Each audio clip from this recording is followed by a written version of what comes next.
नमस्कार सभी को स्वागत है आपका अपने YouTube चैनल स्वास्थ्य आंगनवाड़ी न्यूज में। मैं रोहितास आज फिर आपके लिए एक नई जानकारी एक नया वीडियो लेकर के आया हूं। इस वीडियो के अंदर हम बात करेंगे अगस्त 2025 आशा क्लेम ऑनलाइन एंट्री के संबंध में।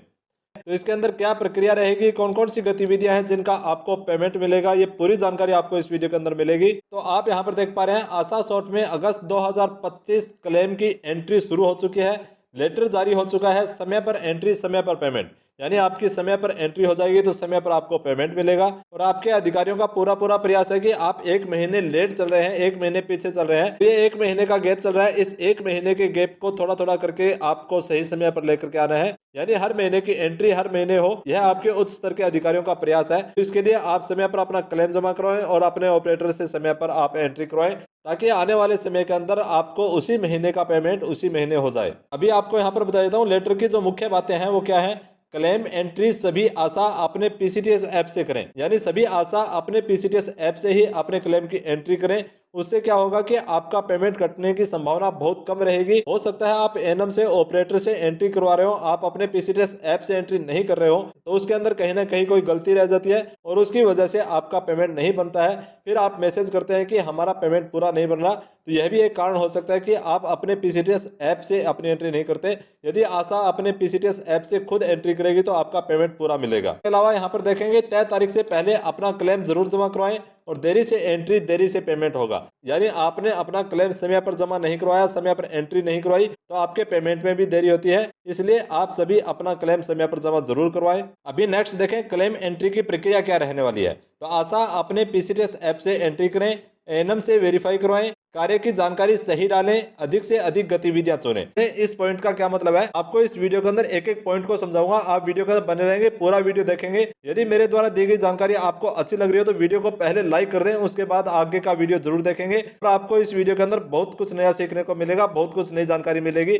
आप वीडियो के अंदर बने रहेंगे। तो अभी जो मैं आपको मोस्ट इंपॉर्टेंट बात बताने वाला हूँ वो है पेमेंट वाली गतिविधियां जो इस माह आपको लेनी है, यानी वो गतिविधियां जो आप भूल जाते हैं, आप अपने क्लेम के अंदर नहीं देते हैं, इन गतिविधियों को आप छोड़ देते हैं। ऐसी ये गतिविधियां हैं जिनका आपको पेमेंट मिलता है, तो इन गतिविधियों पर आप विशेष करके ध्यान दें। इसके अंदर है एचआरपी एनसी। एचआरपी एनसी के बारे में मैंने आपको बहुत कुछ बता दिया है, बहुत अच्छे से समझा दिया है। फिर भी किसी के कोई समस्या है तो आप अभी कमेंट बॉक्स में लिख करके बताएं कि एचआरपी एनसी के अंदर आपको अभी भी कोई समस्या आ रही है, ताकि इसके ऊपर भी आपको एक वीडियो बना करके मैं आपको बता दूं कि एचआरपी एनसी का पेमेंट आपको कैसे मिलेगा। इसी तरह आगे देखेंगे टीबी एक्टिव केस सर्वे। टीबी एक्टिव केस सर्वे आपने जो किया था उसका पेमेंट भी आपने अभी तक नहीं लिया है, तो इस महीने जरूर ले लें। इसी तरह एनडीडी का पेमेंट है, नेशनल डीवार्मिंग डे का पेमेंट आपको इसी महीने मिलने वाला है। आईडीसीएफ का पेमेंट भी आपको इसी महीने मिलने वाला है। अंतरा ऐसे हैं जो आप अंतरा लगाते हैं, अंतरा का आप पेमेंट नहीं ले रहे हैं। अंतरा की फर्स्ट डोज का इंद्राज आपके पीसीटीएस ऐप से हो जाता है। सेकंड, थर्ड और फोर्थ अंतरा जो है वो आपके पीसीटीएस ऐप से एंट्री नहीं होते, इसकी एंट्री आप अपने ऑपरेटर से करवाएं, कंप्यूटर से ऑपरेटर कर सकता है। इस प्रकार के मैसेज भी मेरे चैनल पर बहुत से आशाओं के आते हैं, तो आपको ये बता देता हूँ कि अंतरा की फर्स्ट डोज की एंट्री ही आपके ऐप से होगी। सेकंड, थर्ड और फोर्थ की एंट्री आप करवाना चाहते हैं तो वो आप अपने ऑपरेटर से करवाएं। आगे आप देखेंगे सास बहु सम्मेलन का पेमेंट आपको इसी महीने लेना है।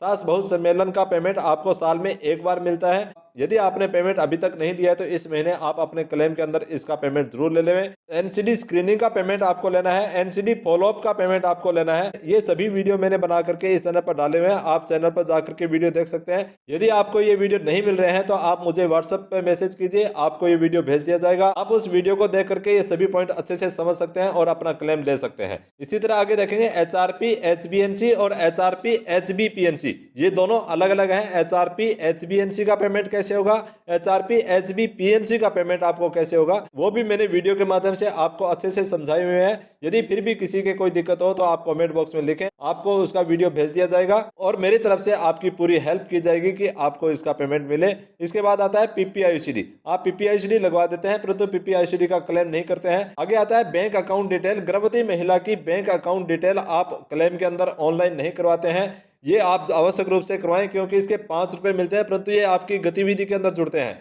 आगे आपको बताऊंगा कि आप कितनी गतिविधियां करते हैं और कितना आपको पेमेंट मिलता है, और इन गतिविधियों को करने से आपका कार्य सरकार तक पहुंच पाता है या नहीं पहुंच पाता, ये आपको आगे बताने वाला हूँ इस वीडियो के अंदर कि आप किसी गतिविधि का पेमेंट नहीं ले रहे हैं तो उसका आपके ऊपर क्या प्रभाव पड़ सकता है, ये आगे आपको बताने वाला हूँ। इसी तरह मलेरिया स्लाइड है, तो अभी का मौसम जो चल रहा है वो डेंगू मलेरिया वाला चल रहा है और इसके अंदर आप स्लाइड आवश्यक रूप से बनाएं। इन स्लाइड के भी आपको 15 रुपए पर स्लाइड मिलते हैं, यानी एक स्लाइड के 15 रुपए आपको मिलेंगे। इसके अंदर आप जितना चाहें उतनी स्लाइड बना सकते हैं, परंतु ये ध्यान रखेंगे कि आपके क्षेत्र के अंदर जितने बुखार के रोगी हैं उन्हीं की बनाएं। बहुत सी आशा वर्कर है जो 15 रुपए के लालच के अंदर फर्जी स्लाइड बना लेती है, परंतु फर्जी स्लाइड आपको नहीं बनानी है। एक्चुअल में आपको जो बुखार के रोगी मिले उनके आप स्लाइड बनाइए, उनके 15 रुपए पर स्लाइड आप पेमेंट लीजिए। इसका भी वीडियो मेरे चैनल पर बनाया हुआ है, वो आप देख सकते हैं। इसी तरह PMJAY बीमा और PMSBY बीमा, ये दो बीमे आपके कटते हैं। इसकी आपको बैंक पासबुक की एंट्री करवा करके उसकी फोटोकॉपी अपने क्लेम के साथ लगानी है और इसका पेमेंट भी आपको मिलेगा। तो ये जो गतिविधियां थी जिसके ऊपर आपका बहुत कम ध्यान जाता है, इन गतिविधियों का आपको अच्छा पैसा मिलता है। ये गतिविधियां आप अपने क्लेम के अंदर नहीं देते हैं, तो इन सभी गतिविधियों को एक बार आप आवश्यक रूप से देख लें कि इन गतिविधियों का भी आपको पेमेंट लेना है। और ये सभी गतिविधियां हैं जो आप काम करते हैं, इनका पेमेंट बहुत कम आशा ले पाती है। तो ये कुल 14 गतिविधियां हैं जिनका आपको पेमेंट लेना है। अभी आप यहाँ पर देखेंगे जो अगस्त माह के क्लेम के लिए जो आपका लेटर जारी हुआ है उसके अंदर क्या है, तो राज्य में कार्यरत आशाओं के द्वारा माह अगस्त 2025 की गतिविधि में संपन्न की गई गतिविधियों पर देय प्रोत्साहन राशि का आशा सॉफ्ट के माध्यम से ऑनलाइन भुगतान करने हेतु निम्नानुसार प्रक्रिया नियत की जाती है। और ये प्रक्रिया क्या रहेगी, सेवाओं की एंट्री, डेटा एंट्री, वेरिफिकेशन का समय आपका क्या रहेगा, 10 सितंबर से 16 सितंबर तक, यानी 10 सितंबर से शुरू होगा और 16 सितंबर तक आपके क्लेम ऑनलाइन होंगे। संबंधित संस्था द्वारा भुगतान स्वीकृति जारी करने की तारीख रहेगी 17 और 18 सितंबर।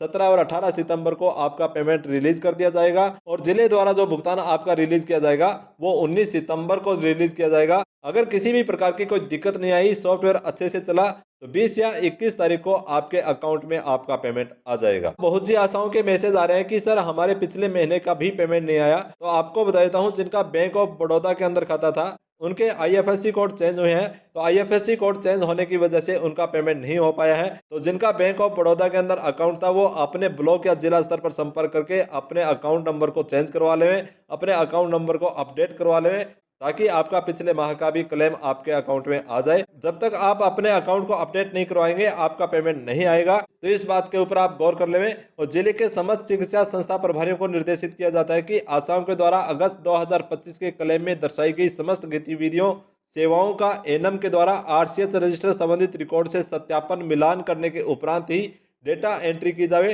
तथा प्रत्येक आशा को क्लेम फॉर्म प्राप्त करने की प्राप्ति रसीद आवश्यक रूप से दी जाए। तो आपको मैं बार बार हर वीडियो के अंदर बताता हूं कि आप अपने क्लेम सत्यापन की प्राप्ति रसीद आवश्यक रूप से लेवें। इसी प्राप्ति रसीद के आधार पर आप बता सकते हैं कि मेरे के द्वारा कितना क्लेम किया गया था और मुझे कितना क्लेम मिला है। बाद में आप कहीं पर अपने क्लेम कब आने की बात करते हैं तो आपको ये प्राप्ति रसीद आपका उसमें सहयोग करेगी। प्राप्ति रसीद आपके पास आवश्यक रूप से होनी चाहिए। जो अभी मैं इस वीडियो के अंदर पहले आपको बता रहा था कि लगभग 13 गतिविधियां ऐसी है जिनका पेमेंट आपको मिल जाता है।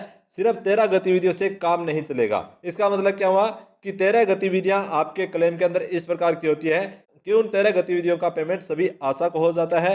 इसके अंदर आपको अलग से कोई मेहनत करने की आवश्यकता नहीं होती है।